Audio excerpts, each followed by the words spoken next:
Hello, তো আজকে আমরা দেখব যে আমাদের SATA SSD কিভাবে আমরা ইনস্টল করব আমাদের কম্পিউটার আর ডেস্কটপের সিপিইউর ভিতরে।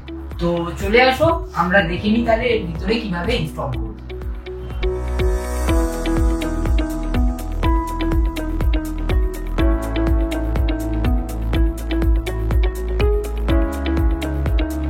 এটা হচ্ছে আমাদের SATA SSD।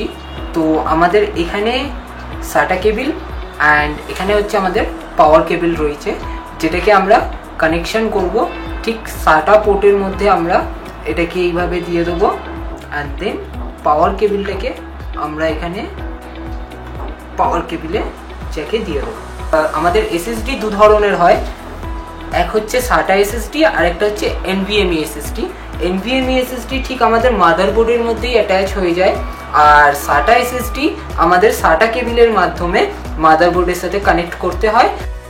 তো এবারে আমি এটার বিষয়টা একটু বলে দিই যে আমরা SATA কেবল যেটা কানেক্ট করলাম সেই SATA কেবলটা আমাদের সিপিইউ এর সাথে আমাদের মাদারবোর্ড যেটা রয়েছে সেখানে কানেক্ট রয়েছে, যেখানে আমাদের SSD থেকে যা ডেটা রয়েছে সেই ডেটাগুলো আমরা সিপিইউ এবং র্যামের কাছে পাঠাতে পারি। এবং আমাদের যে পাওয়ার কেবলটা রয়েছে সেই পাওয়ার কেবলটা আমাদের এই SSD যে রয়েছে SSDটাকে আমাদের কিন্তু পাওয়ার দিতে সাহায্য করে, যেটা অল্প হলেও একটু পাওয়ার কনজিউম করে থাকে। তো এই হচ্ছে আমাদের পাওয়ার কেবল আর এই হচ্ছে আমাদের SATA কেবল। তো আমার কানেকশন কমপ্লিট। এবারে আমি এটাকে আমাদের ক্যাবিনেটের মধ্যে জাস্ট একটা স্ক্রু দিয়ে লাগিয়ে দেবো। চলো এবারে আমরা এটাকে অন করে দেখব যে এটা আমাদের সাকসেসফুলি ইনস্টল হয়েছে কিনা। তো চলো আমরা এবারে দেখে নিই আমাদের সিস্টেমটাকে অন করে।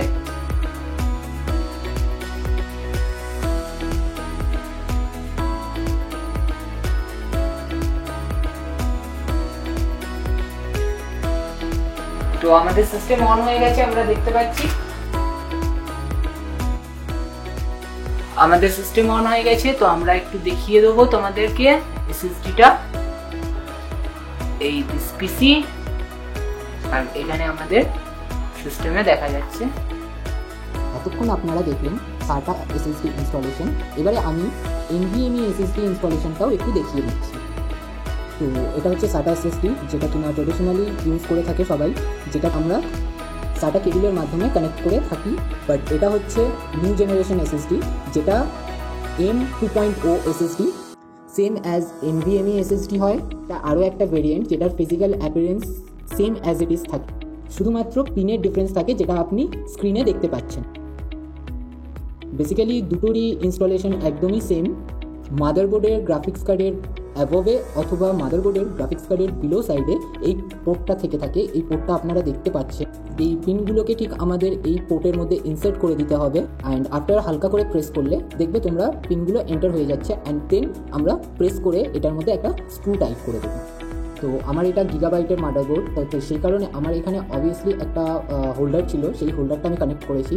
আর তোমরা এখানে নর্মাল মাদারবোর্ড হলে সেখানে স্ক্রু থাকে, সেই স্ক্রুগুলো তোমরা টাইট করে নিতে পারো। সো নর্মাল SSD আপনি SATA কেবল কানেক্ট করে যে কোনো জায়গায় একটা হোল্ডারে লাগিয়ে রাখতে পারেন। NVMe অ্যান্ড M.2 পারফরমেন্স ভালো হয় তুলনামূলক। এই দুটোর মধ্যে NVMe অ্যান্ড M.2 এর মধ্যে ডিফারেন্স আছে, যেটা হচ্ছে পারফরমেন্সের ডিফারেন্স, পারফরমেন্স এবং প্রাইস। তো আপনার কাছে যদি বাজেট ভালো থাকে তাহলে আপনি অবশ্যই NVMe আর M2.0 SSD ইউজ করতে পারেন। আদারওয়াইজ আপনি SATA SSD ইউজ করতে পারেন, যেটার বাজেট তুলনামূলকভাবে অনেকটাই কম। ভিডিওটা তোমাদের ভালো লাগলে অবশ্যই লাইক করো, শেয়ার করো অ্যান্ড সাবস্ক্রাইব করো। Thank you.